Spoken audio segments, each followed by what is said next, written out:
Eh bien, merci. Merci pour le choix de ce mot qui, dans la salle culturelle du Centre culturel, nous introduit dans le monde de la culture littéraire.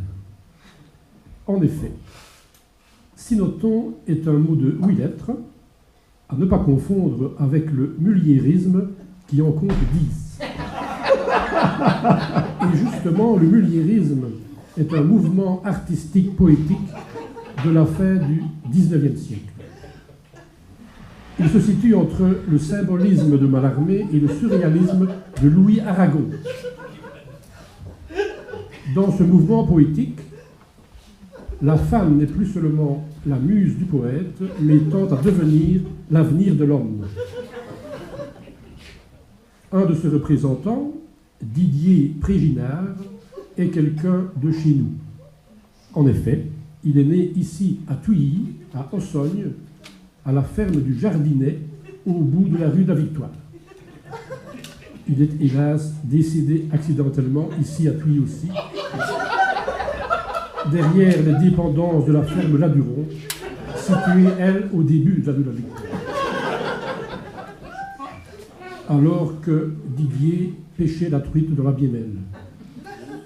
Le 1er avril 1894,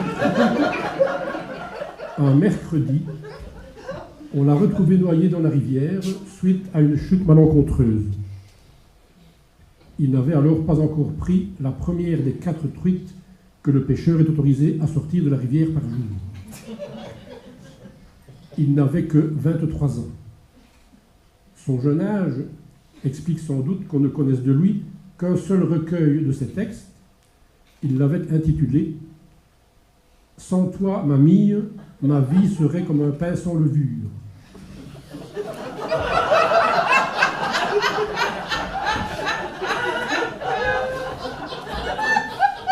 Voici un de ses poèmes intitulé « L'amour, contrat, riant ».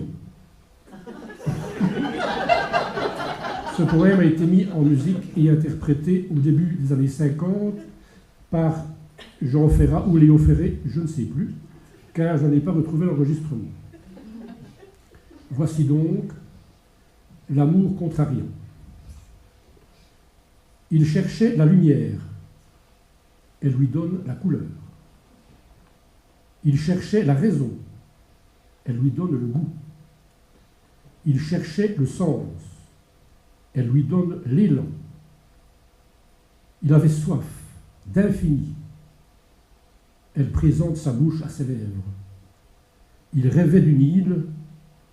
Elle lui découvre le pays de son corps. Ce poème illustre bien la nouvelle place que la femme occupe dans l'inspiration du poète.